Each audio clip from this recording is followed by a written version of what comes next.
या राजकीय बातम्या जाणून घेतल्यानंतर न्यूज टॉप 9 मध्ये आता आपण बघणार आहोत 9 मोठ्या बातम्या। पवारांची आज मनसरमध्ये ही सभा, पवारांच्या उपस्थितीत संध्याकाळी 4 वाजता कार्यकर्त्यांची बैठक आणि त्याआधी कोल्हापुरात पत्रकार परिषद होणार। अजित पवारांना बारामतीत मोठा धक्का बसण्याची शक्यता, कारण अजित पवारांचे पुतणे युगेंद्र पवार यांच्याकडून शरद पवार गटात सामील होण्याचे संकेत।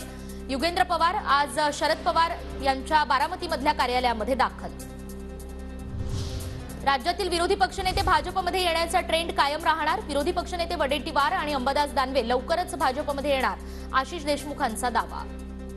महाराष्ट्रातील दोनही विरोधी पक्षनेते हे भाजपमध्ये महायुतीमध्ये आल्याशिवाय राहणार नाही। जो आजपर्यंतचा ट्रेंड विरोधी पक्षनेत्यांचा महाराष्ट्रातला आहे तो नक्कीच कंटिन्यू समोर होणार आहे।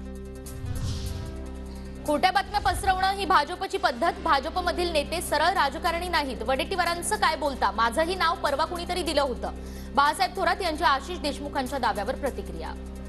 जनता पक्षाची ती एक नीती आहे, म्हणजे त्यांची जी राजकारण करण्याची पद्धत आहे त्याच्यामध्ये विस्परिंग कॅम्पेन एक प्रकार असतो, खोट्या बातम्या पसरवणं ही त्यांची पद्धत आहे। ते सरळ राजकारणी नाहीयेत। बाबा सिद्दीकी यांचा मुलगा झिशान सिद्दीकी यांना काँग्रेसच्या मुंबई युवक अध्यक्षपदावरून हटवण्यात आलं। बाबा सिद्दीकींनी काँग्रेस सोडल्यानंतर काँग्रेसची झिशान सिद्दीकींवरही कारवाई, तर त्यांच्या जागेवर आता अखिलेश यादव यांची वर्णी।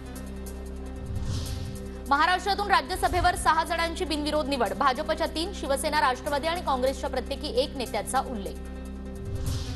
येत्या 28 फेब्रुवारी रोजी यवतमाळच्या भारी गावामध्ये मोदींच्या संभाव्य दौऱ्याची चर्चा, मोदींच्या सभेसाठी 30 समित्यांचं गठन, जिल्हाधिकाऱ्यांनी घेतली आढावा बैठक। उद्धव ठाकरे उद्या आणि परवा बुलढाणा दौऱ्यावर, बुलढाणा जिल्ह्यात जनसंवाद यात्रेसह ठाकरे 6 ठिकाणी सभा घेणार।